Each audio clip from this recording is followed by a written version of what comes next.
Hello, क्या हाल चाल। हम डिस्कस करना शुरू किए थे यूकेजी का पीवाईक्यू और आज हमारी क्लासेस है दूसरी।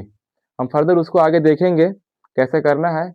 और क्लास नंबर 1 में हमने डिस्कस किया था कि किसी भी संख्या को कैसे जोड़ते हैं, और आज की क्लास हमारी होगी कि किसी भी संख्या को हम घटाएंगे कैसे, वो भी आसान शब्दों में, और ताकि बच्चों को सहूलियत मिले और कोई भी परेशानी ना हो उसके सामने।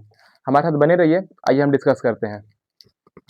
तो हम देखेंगे कि मेरे पास कोई संख्या है लाइक 5 और कोई दूसरी संख्या है लाइक 3। अब मुझसे बोला जाए कि आप इसको माइनस करके बताओ कि क्या आएगा।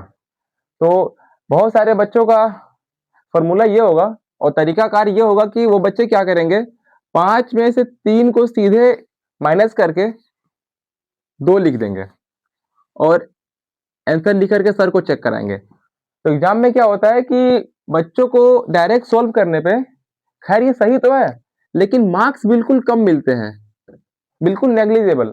अगर मैं ये आपके पास 5 मार्क्स का है तो आप इतना सॉल्व करोगे तो आपको क्या ही मार्क्स मिलेगा, सोचने की बात है कि नहीं। तो आइए हम फर्दर डिस्कस करेंगे कि अगर में हम किसी भी संख्या को 5 में से 3 घटाना हो कैसे घटाएं, और काफी अच्छे तरीके से। तो हमारे साथ बने रहिए।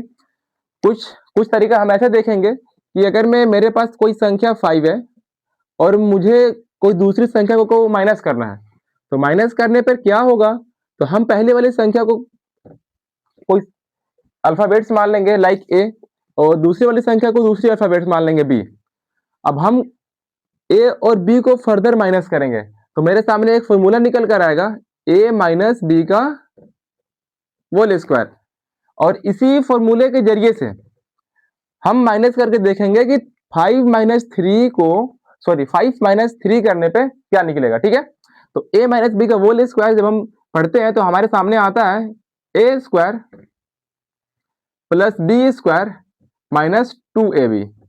ये बहुत ही खूबसूरत सा और शानदार सा फॉर्मूला है जो कि हम इसे याद कर लेंगे, काफी हेल्पफुल होगा हमारे यूकेजी के पीवाईक्यू को सॉल्व करने में। और ऐसा देखा गया है कि यही पीवाईक्यू क्लास 10 में पूछा गया है, तो किसकी कितनी अहमियत है और कितनी इंपॉर्टेंस है हमें समझना है। तो हम ये फॉर्मूला लगाएंगे, तो हमने 5 को ए माना और बी को 3 माना, तो हम जहां जहां ए है वहां वहां 5 पुट कर देंगे, और जिस जिस जगह पे हमें बी दिखाई दे रहा है वहां पे 3 पुट करेंगे। तो हमें दिखाई दे रहा है कि ए स्क्वायर यानी कि 5 का स्क्वायर प्लस 3 का square minus 2 multiply by 5 minus 3। Okay, अब हम देखेंगे यहाँ पे 5 का स्क्वायर क्या होता है। 5 का स्क्वायर, अब आपके लिए बहुत बड़ी बात है कि स्क्वायर क्या होता है। स्क्वायर का मतलब जो संख्या बीच में लिखी हुई है उसी संख्या को हम 2 बार उठा के पटक देंगे। लाइक ये 5 मल्टीप्लाई बाई 5 करेंगे कितना निकलेगा, 25 प्लस 3 का स्क्वायर। इसका मतलब ये कह रहा है कि जो भी संख्या बीच में लिखा हुआ है उसको आप आपस में भिड़ा दो, यानी कि 3 मल्टीप्लाई बाई 3 9 माइनस 2 और 5 multiply by 3 is equal to 15। अब हम इसको फर्दर ऐड करेंगे, मेरे पास निकल कर आएगा 25 plus 9 is equal to 34 minus 2 multiply 15 is equal to 30। अब डिस्कस करेंगे, 34 माइनस 30 इज इक्वल टू 4। तो मेरे पास ये क्या निकल कर आया, मेरे पास निकल कर आया 5 माइनस 3 का होल स्क्वायर।